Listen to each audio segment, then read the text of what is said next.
Poco después de los avances científicos de la Ilustración y, en particular, de la explicación de Newton del arco iris, los artistas románticos, y en particular el poeta John Keats, se enfadaron muchísimo porque consideraban que esos descubrimientos científicos le habían quitado poesía a la naturaleza, destejiendo el arco iris. ¿No? Es en el poema Lamia de Keats que lo representa de una manera tan clara.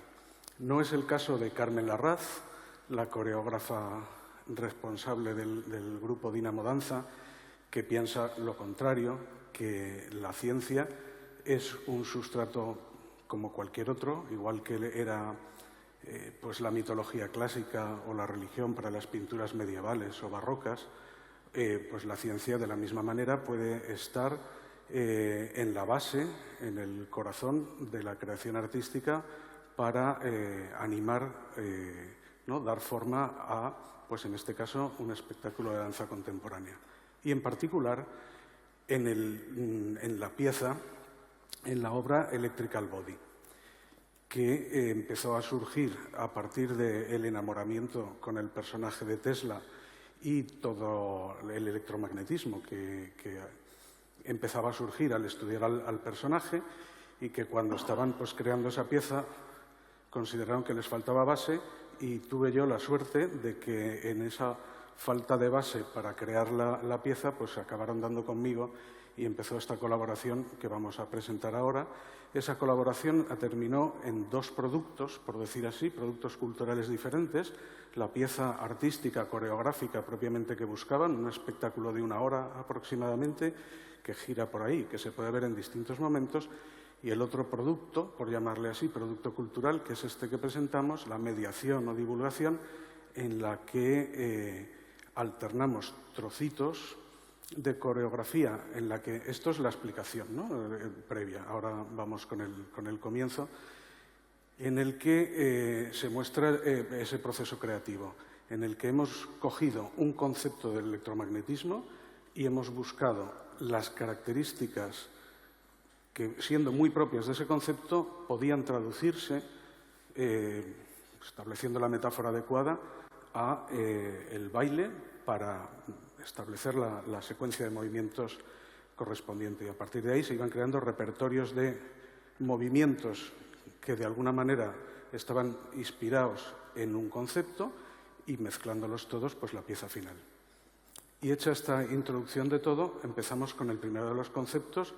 Vamos a empezar por una de las cosas más sencillas: corriente.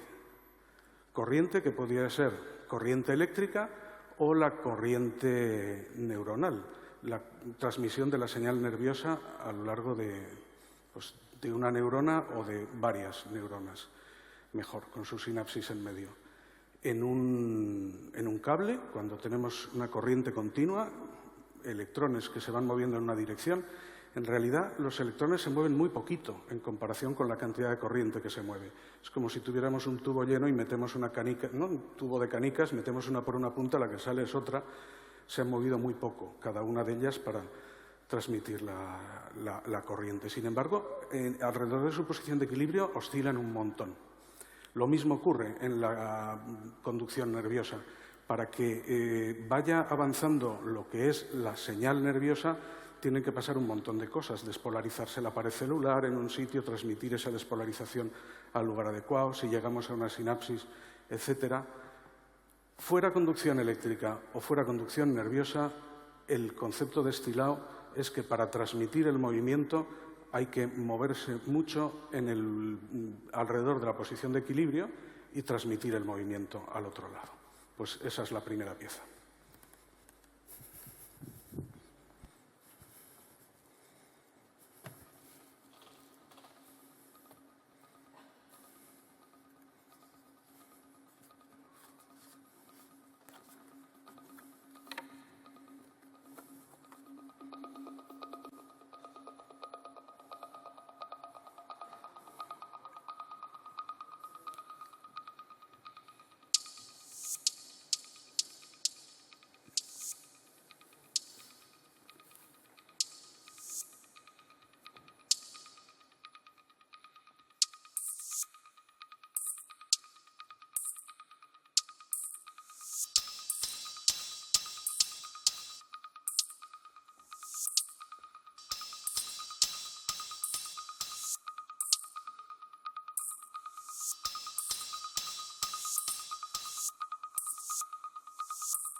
Pero la corriente continua no es como transmitimos las grandes cantidades de corriente. La corriente continua la utilizamos en las baterías del móvil, de los relojes, las pilas, usan corriente continua con un poro claramente positivo, otro negativo. Los electrones van en una dirección concreta. En la corriente que se utiliza para mover cantidades de potencia importantes, pues es corriente alterna, donde los electrones están yendo y viniendo, de manera que así se transmite energía de una manera mucho más eficiente, y por eso es por lo que se utiliza, ¿no?, para la distribución de la potencia eléctrica en general. Esa es la siguiente cosa que vamos a ver, pero ¿no?, la inspiración en esto. O sea, de nuevo, la metáfora, cada bailarín vuelve a ser un electrón, solo que ahora lo vemos en escalas de tiempo muy diferentes, porque antes estábamos viendo prácticamente moverse el campo eléctrico y ahora vamos a ver, como por decir así, tiempos mucho más grandes, ¿no? Hacemos un zoom de tiempo mucho mayor. Pero no quería dejar pasar este momento para comentar que la música que ha sonado y que va a sonar a lo largo de todas las demás piezas está compuesta por Hilario Rodeiro, que está por aquí, y tiene una inspiración claramente eléctrica, suena a electricidad de alguna manera. ¿Y por qué o cómo se puede hacer que una música suene a electricidad si la electricidad, cuando está bien, va por donde tiene que ir, no suena de ninguna manera, ¿no? La cosa es que hay dos procesos al menos que sí que generan sonidos y que después de haber convivido con ellos pues los relacionamos con la electricidad. Uno de ellos son los zumbidos que hace precisamente la corriente alterna al atravesar determinados dispositivos, transformadores, interruptores, donde hay alguna piecita metálica suelta. Entonces esa corriente que está cambiando 50 veces por segundo a 50 hercios, pues los campos magnéticos que genera la corriente eléctrica, como vamos a ver en la siguiente pieza, pues hacen que esas chapitas se alejen, se acerquen, se alejen, se acerquen justo a la misma frecuencia y generan zumbidos de 50 hercios. La frecuencia de la corriente eléctrica es de 50 hercios, en determinados lugares generan esos típicos zumbidos de 50 hercios que asociamos con eso y que están muy en esa música en diferentes lugares. El otro proceso que hace ruido de la electricidad son las chispas, de las cuales los rayos son la versión, ¿no?, el primo de zumosol de las chispas, pero en distancias más pequeñas pues tenemos pues lo mismo. Esas descargas, esos electrones que en un campo tan grande que son capaces de saltar de un sitio a otro rompiendo el aislamiento que introduce el aire normalmente, calientan el camino generando una dilatación en el aire que hay ahí que al cesar pues rellena el hueco y genera. Por ese procedimiento se generan los golpes en el aire que hacen ese sonido característico de las chispas que también está muy presente en la música que tenemos. Entonces, pues, puestas estas pinceladas sobre la música que hay detrás y sobre la corriente alterna, pues vemos la siguiente pieza.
Si hablamos de electromagnetismo, había que pasar de las corrientes, sean continuas alternas, ¿no?, al magnetismo propiamente. Las corrientes eléctricas generan campos magnéticos a su alrededor, pero las interacciones entre esas corrientes y los campos son bastante artificiales. Los experimentos para visualizarlo son relativamente artificiosos y solamente las personas que han estudiado estas cosas pues lo podrían ver así claramente. Entonces, dándole vueltas a cómo visualizar este tipo de conceptos, nos fuimos más arriba, en el sentido de hacer zoom out todavía más, ¿no? Si decíamos que en la primera pieza la metáfora eran electrones y veíamos tiempos ultracortos, en esta segunda vuelven a ser electrones en tiempos más largos, pues nos vamos a que sean trozos de materia, trozos de material ferromagnético. Algunos, toda la materia está compuesta de átomos, los átomos cargas eléctricas y por su movimiento pues son imancitos y en algunos materiales, los materiales ferromagnéticos, esos imancitos están alineados de manera que el conjunto completo pues es un imán. Imanes con los que hemos jugado todos, hemos puesto encima de una mesa moviendo uno por debajo y eso es la inspiración, por decir así, o la metáfora que hay detrás de la pieza que tenemos a continuación.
a medida que vamos evolucionando, vamos viendo piezas más complejas, un poco más largas, y la metáfora más sutil. O sea, así como en la primera la correlación entre la característica de la corriente y el movimiento era más inmediata, o sea, van siendo progresivamente más sutiles, ¿no? Esa relación entre el concepto y el conjunto de movimientos. Un paso más en esa dirección y volvemos ahora zoom in, ¿no? A meternos dentro del material. Pues es una idea sobre los materiales que están compuestos de átomos. Entonces ahora pues vamos a mirarlos dentro y a ver que lo que hace que un material sea sólido, líquido, gaseoso, tenga una alta conductividad eléctrica, sea duro o rígido, etcétera, pues es, a fin de cuentas, las interacciones entre esos átomos entre sí. Los átomos están interrelacionados con los que tienen alrededor, con fuerzas que si las que predominan son las de atracción, pues entonces eso será un sólido, y si predominan mucho, pues será un sólido muy duro, en fin, así sucesivamente. Y el comportamiento general, pues, del material se debe a esas interacciones entre los átomos y a los movimientos colectivos de los mismos para transmitir cosas. Pues con esta idea, pues, la inspiración de los materiales desde el punto de vista de los átomos que los componen, pues es la pieza que viene a continuación.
Y para terminar, hay una cosa que no podía faltar en este intento de buscar esas metáforas, esos caminos entre el movimiento y estos conceptos, que además me lo han dejado a huevo Francis y Eugenio Manuel, que son los diagramas de Feynman, que han salido en presentaciones anteriores de una manera tan obvia que ni se han comentado lo que son.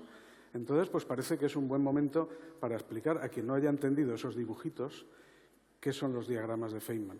Entonces, ¿me puedes cambiar la luz a luz general? Porque necesito 2 electrones. ¿Podéis venir 2 electrones? Vamos a hacer una representación de un diagrama de Feynman en la que este eje, bueno, no vienen, me van a hacer caso desde ahí. El tiempo, bueno, pues vale, pues si os quedáis ahí, el tiempo es hacia acá, ¿vale? Es un dibujo en el que el tiempo va en esta dirección y vamos a representar 2 electrones, que van a ser nuestros 2 bailarines. La traza que dejen en el escenario, si llevaran los pies pintados, pues sería lo que queda luego como diagrama de Feynman. Y acaban de interaccionar, han colisionado, una colisión clásica, bueno, un poco barroca porque han dado un par de vueltas, pero es una colisión clásica donde se han repelido simplemente por la fuerza electrostática y han salido en posiciones divergentes. Y ahora lo vamos a ver cuánticamente porque van a intercambiar un bosón virtual, perdón, un fotón virtual, que es Carmen en este caso. Entonces, pues el electrón que lanza el fotón virtual en ese momento sufre el retroceso y el otro, pues al recibir el impacto, entonces el resultado antes y después es el mismo, pero la manera en la que representamos la interacción pues es cuántica en este caso. Eran electrones. Si son positrones, de los que se ha hablado también, que son electrones con carga negativa, pues es como si el tiempo fuera hacia atrás, entonces pues la interacción entre positrones es así. Y ese tipo de dibujos de las interacciones cuánticas siempre se complica mucho y permite no solamente representarlos, sino hacer cálculos cuantitativos de qué es más probable que qué, y esto fue pues, una de las grandes contribuciones de Feynman, ¿no? La electrodinámica cuántica en todo esto, que tiene esa traducción tan directa al movimiento, como que se puede servir para, ¿no? Se puede utilizar para hacer una explicación de qué son así de sencilla, pero que ya si les dejan que a veces sean incluso protones compuestos por 3 quarks que van en paralelo y que se compliquen y que disfruten, se recreen en diagramas de Feynman bailados, pues tenemos esta pieza que va a ser la última. Gracias.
Aunque Feynman abogaba por el conocimiento puro y rechazaba las metáforas, también era un farandulero que tocaba los bongos y yo creo que esta no le hubiera disgustado del todo.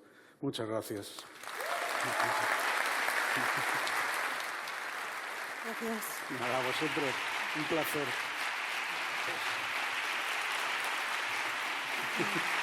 Muy bien.